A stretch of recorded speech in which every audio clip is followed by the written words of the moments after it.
Assalamualaikum warahmatullahi wabarakatuh. Selamat datang di agenda pertama atau acara pertama The Bayu Barokah Show, acara diskusi dengan praktisi kesehatan, dokter spesialis bersama Rumah Sakit Umi Barokah.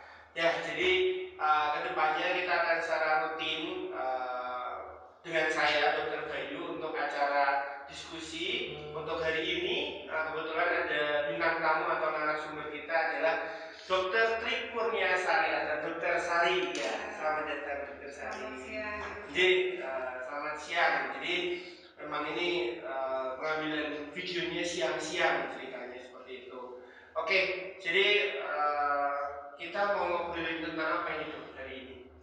Hari ini kayaknya paling pas ini ngobrolin coronavirus atau COVID-19 ya, Dokter Bayu. Oke, betul sekali. Jadi kebetulan tentang isu kesehatan akhir-akhir ini dengan virus corona atau COVID-19, COVID-19 yang mungkin kita merasa perlu menyampaikan beberapa hal atau mendiskusikan beberapa hal terkait corona, sehingga harapannya masyarakat luas semakin paham gitu ya Dok, kira-kira itu ya.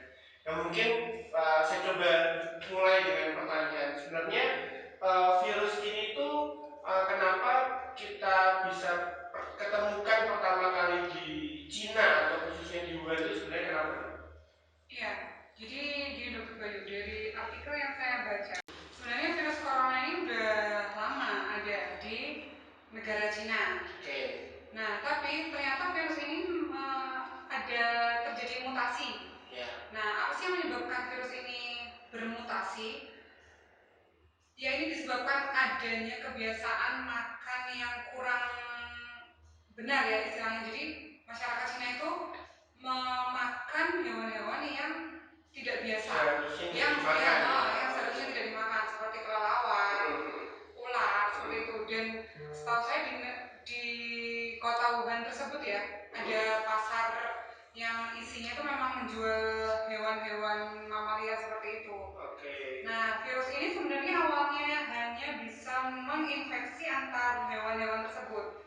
Tapi karena terjadinya mutasi, maka virus ini mampu menginfeksi ke tubuh manusia seperti itu. Oh, jadi memang benar ya, memang waktu itu kita atau saya pernah baca juga di negara asalnya awalnya itu kebetulan di Wuhan itu, jadi si virus itu awalnya transmisinya dari hewan ke hewan gitu.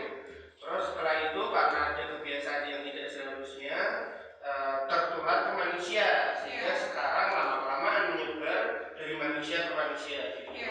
Oh iya iya. Jadi memang virus itu pun sudah ada sejak dulu ya. Kalau saya juga pernah baca tuh kalau nggak salah memang serumpun atau istilahnya semarga dengan virus yang dulu pernah ada, tapi ini dalam bentuk yang berbeda, kurang lebih seperti itu ya berarti Dok. Ya, jadi virus ini mirip sama virus yang penyebab penyakit SARS sebelumnya dan MERS. Cuman bedanya ketika penyakit SARS dan MERS itu penularannya itu cukup sulit lah istilahnya. Cuman memang dengan kejadian kematiannya lebih tinggi daripada virus corona atau COVID-19 ini. Kalau virus corona ini kan justru penularannya lebih mudah. Tapi sebenarnya perbandingan angka kematian dan angka kesembuhannya justru lebih kecil daripada pendahulunya seperti SARS dan MERS. Oke, ya memang dulu tahun sekian itu untuk pernah ditemukan MERS sama SARS itu cukup kita tahu angka kematiannya jauh lebih tinggi ya Dok ya. Kalau ini untuk corona ini atau COVID-19 ini PR-nya atau istilahnya menjadi lebih berbahaya karena dari sisi penyebarannya atau penularannya yang cenderung lebih tinggi, tapi bisa dibilang angka kematiannya lebih rendah. Mungkin sebelum itu kan tadi kita tahu virusnya seperti apa, penyebarannya seperti apa. Nah sekarang dari masyarakat tuh kan kadang tuh bertanya-tanya, nah sebenarnya gejalanya tuh apa gitu loh, sehingga kalau masyarakat merasa ada gejala itu mereka bukan terus takut sih, tapi paling enggak ada kesadaran untuk memeriksakan diri misalnya seperti itu dong. Jadi gejala-gejala yang memang saya baca dari sumber-sumber baik gejala tersebut bisa mulai dari ringan sampai yang berat.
justru bagian bronkiolus atau percabangan sebelum paru-paru tersebut dan parenkim paru. Jadi ketika sudah ada kerusakan di dalam jaringan paru, ada virus yang nempel di situ, dia semakin pasiennya sesak gitu menyerang. ya. Iya.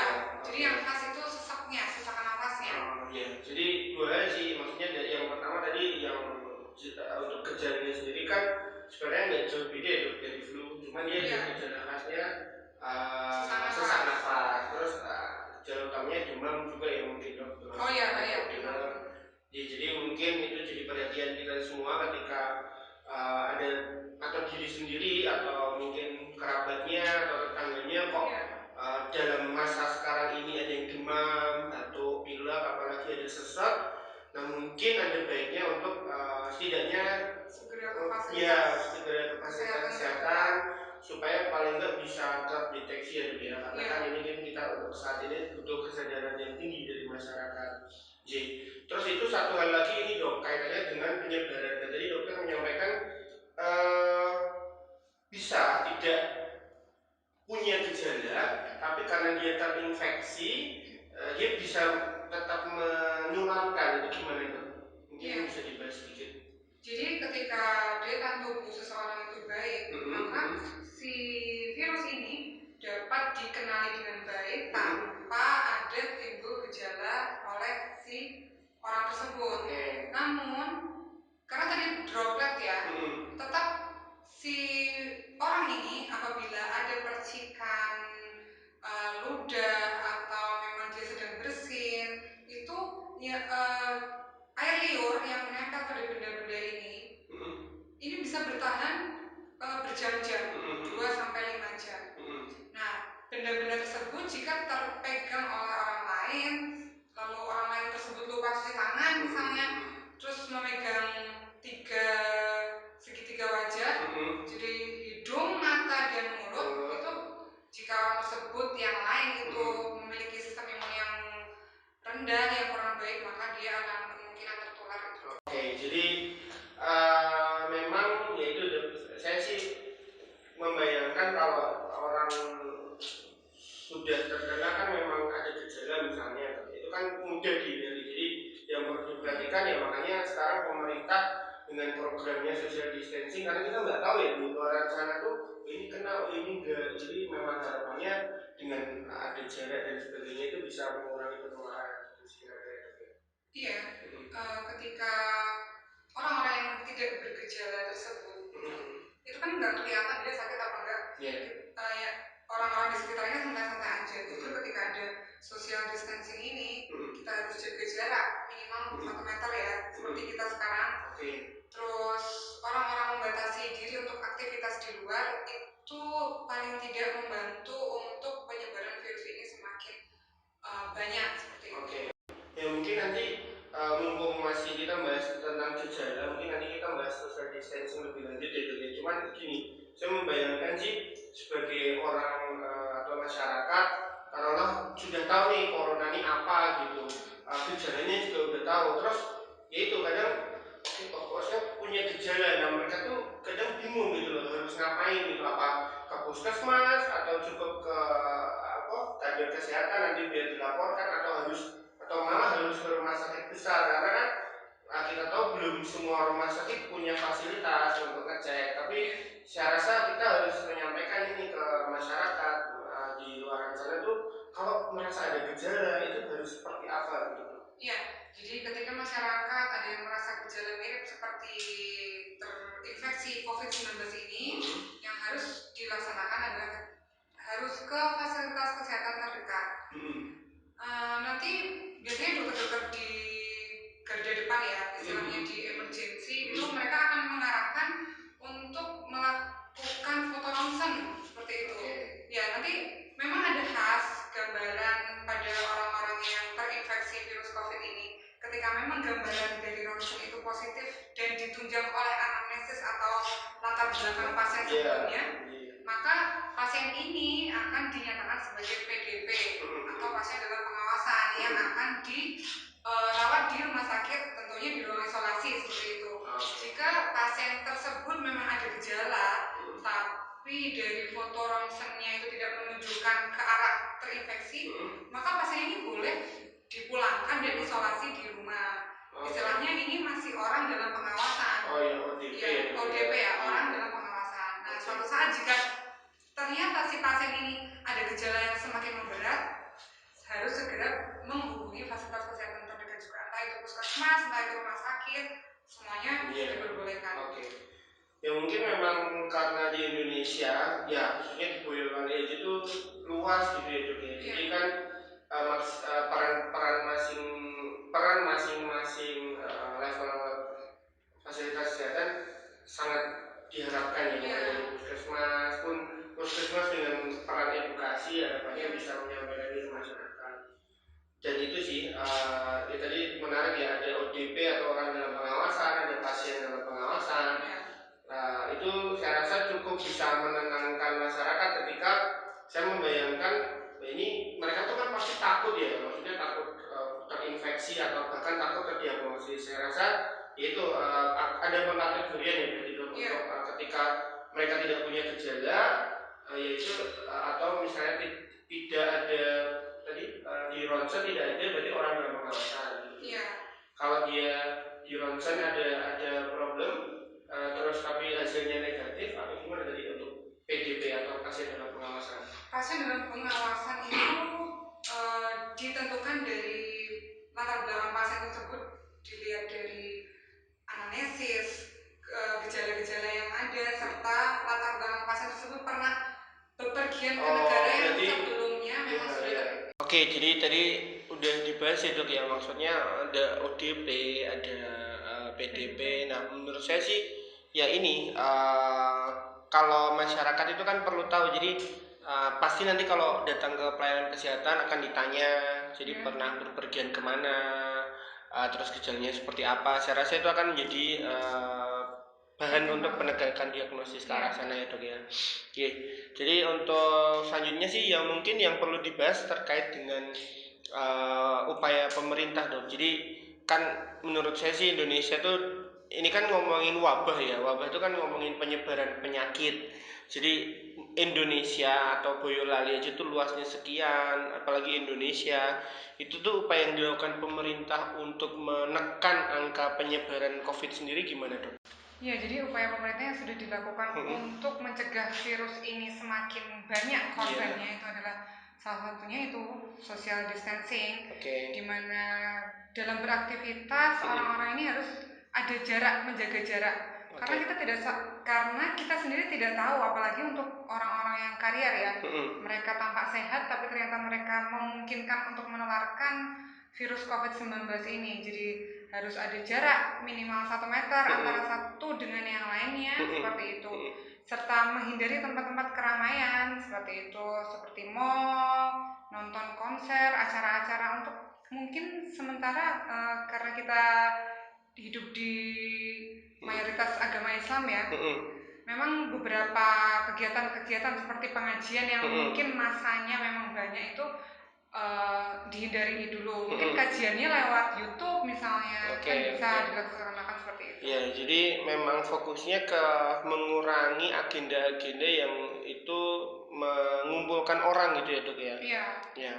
Terus ya itu sih yang kalau sepemahaman saya mungkin atau kita baca di media akhir-akhir ini kan banyak tuntutan untuk lockdown. Ya saya juga menyoroti itu sih Dok, maksudnya pemerintah sebenarnya nggak tinggal diam ya, sudah menyarankan atau menghimbau untuk social distancing. Sementara kalau untuk lockdown itu kan bener-bener aktivitasnya dienolkan gitu loh. Jadi nah di situ kan mungkin memang pemerintah atau ketakutan pemerintah yang dijaga ya jangan sampai malah jadi timbul kerusuhan karena benar-benar ya kekurangan bahan makanan, kekurangan bahan bakar, sehingga semoga sih dengan social distancing ini sudah sangat mengurangi gitu ya Dok ya. Ya oke. Terus mungkin kalau dari kedepannya gimana Dok? Maksudnya ya ini kan sementara yang penting social distancing dulu.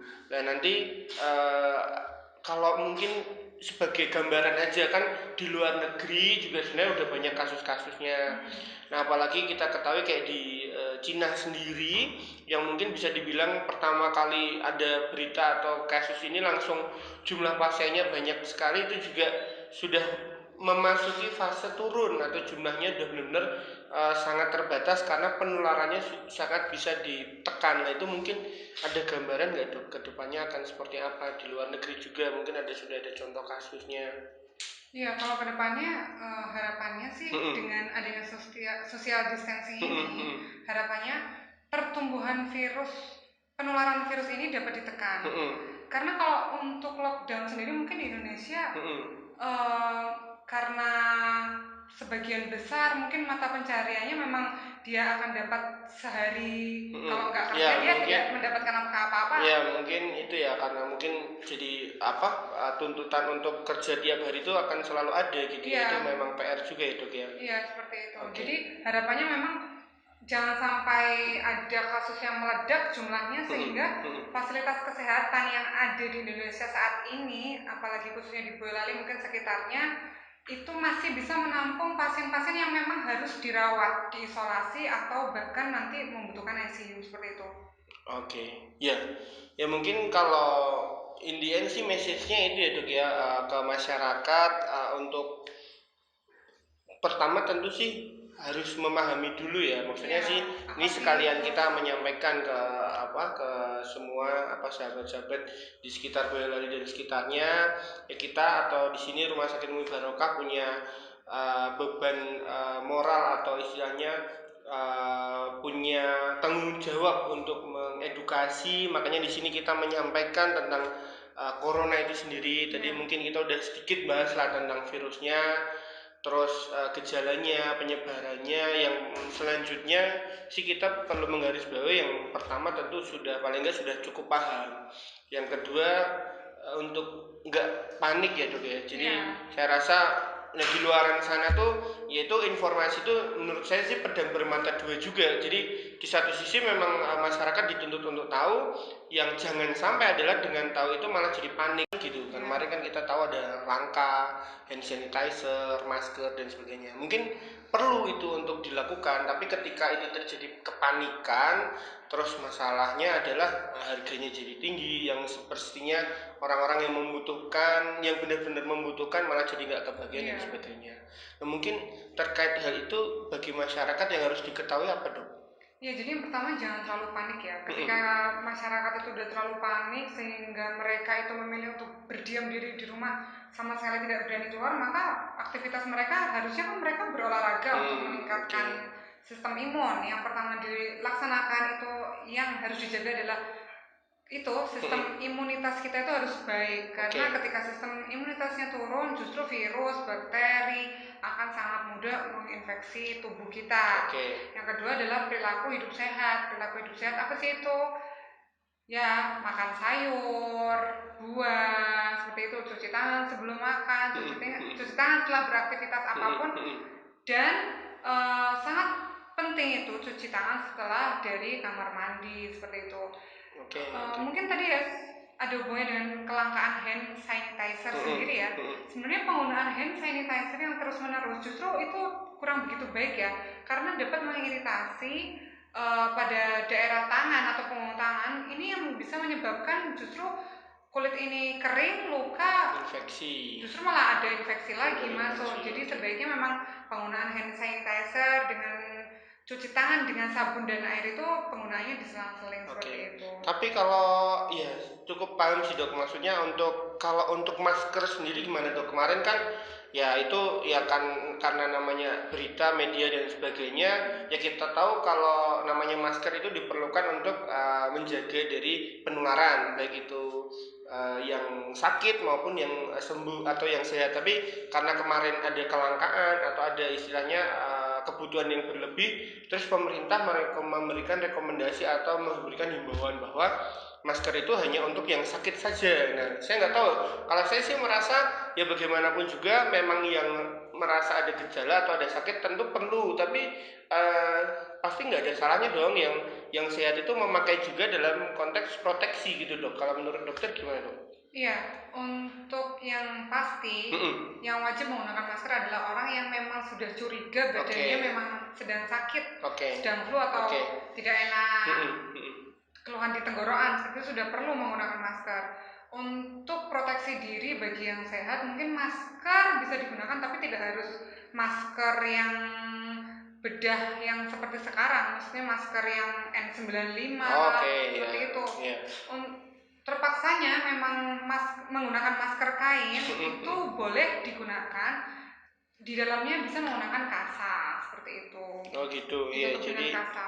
Jadi itu cukup menjawab keresahan ya dok harapannya, karena saya sendiri merasakan, maksudnya kalau di rumah sakit oke lah, tapi di luar kan untuk keluarga dan sebagainya itu kan kita perlu masker gitu. Sementara kita nyari eceran harganya sudah terlalu tinggi ya mau nggak mau untuk sementara kan kita apa namanya kita beli, tapi kan saya rasa di luaran sana kasihan gitu masyarakat yang memang pengen memproteksi diri tapi karena kelangkaan jadi harganya tinggi dan sebagainya. Mungkin tadi Dokter Sari menyampaikan paling enggak ada solusi untuk masker kain misalnya seperti itu. Yang penting untuk karena kain berarti di reuse gitu ya dok ya, itu dicuci.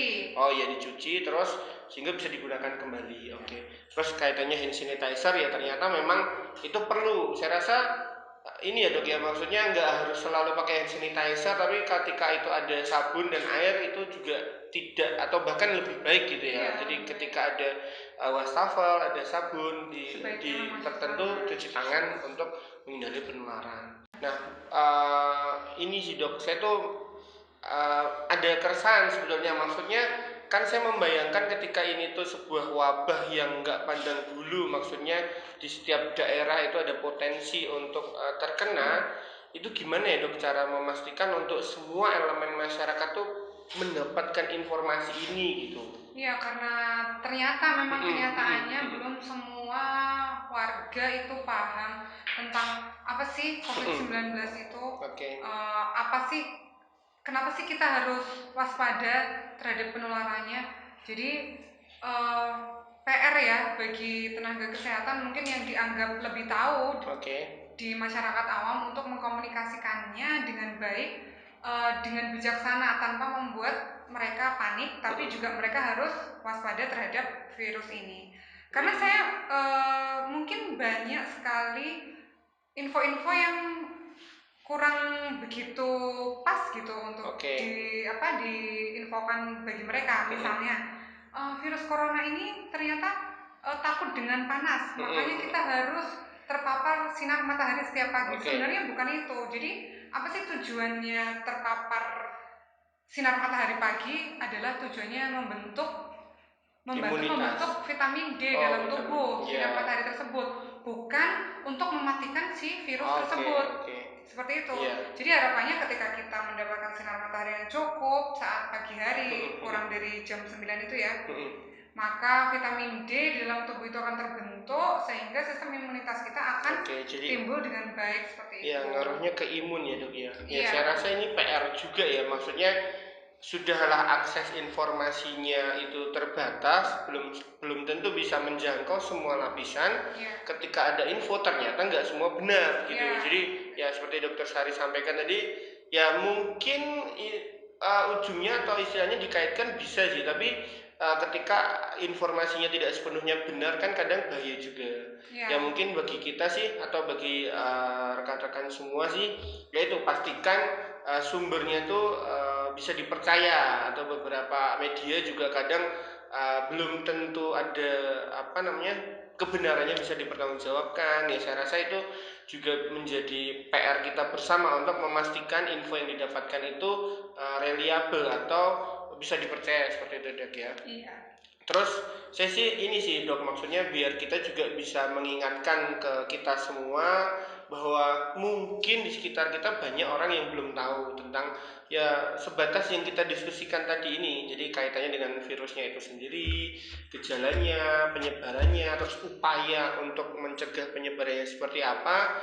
Saya rasa tanggung jawab kita semua bersama ya dok ya untuk bisa menyampaikan ke ya mungkin kerabat, saudara, sanak, ke tetangga-tetangga yang kalau mereka bertanya, setidaknya kita bisa memberikan gambaran. Ya, mungkin bisa share video kita kali ini. Ya, itu tentu saja. Jadi memang sesuai tujuan kita untuk berdiskusi ini, sekaligus menambah ilmu buat saya khususnya atau Dokter Sari, saling berdiskusi.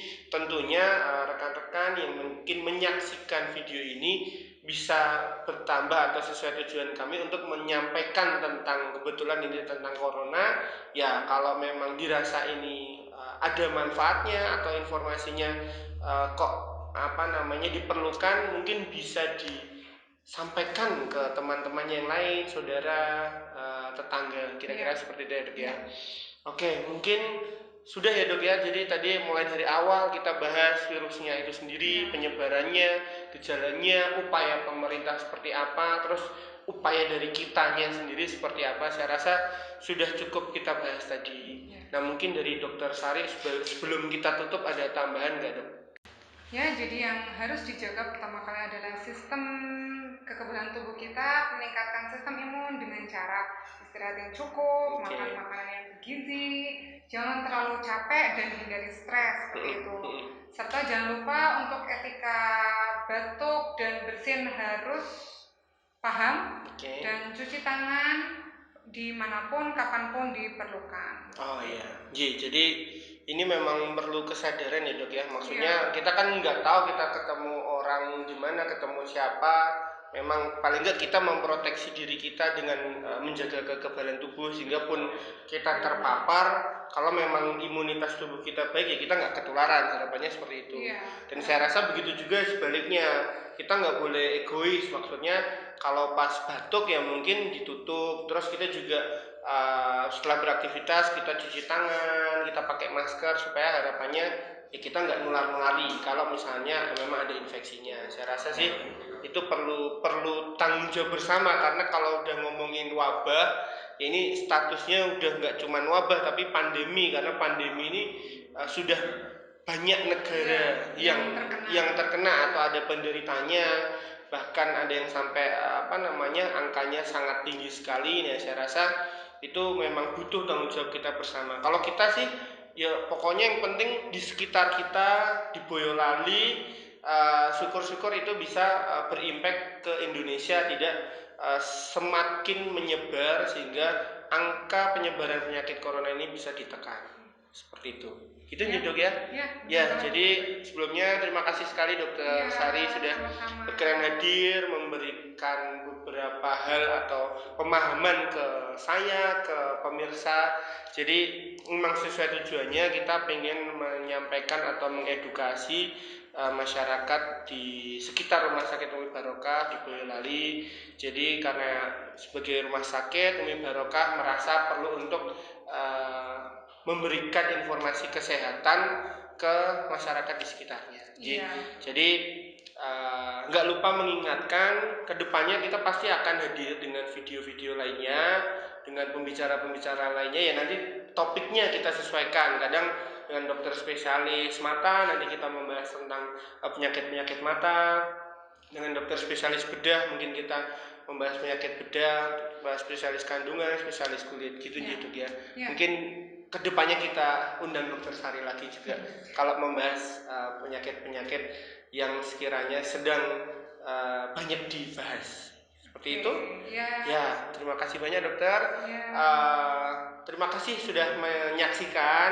Kalau sekiranya bermanfaat dan akan semakin menimbulkan manfaat ketika itu di-sharing ke rekan-rekan yang lain, saudara-saudara yang lain, sehingga informasi ini bisa sebanyak mungkin diterima oleh masyarakat khususnya di Boyolali. Sekian mungkin The Bayu Barokah Show edisi pertama, alhamdulillah sudah bisa berlangsung. Sampai ketemu di The Bayu Barokah Show selanjutnya. Terima kasih.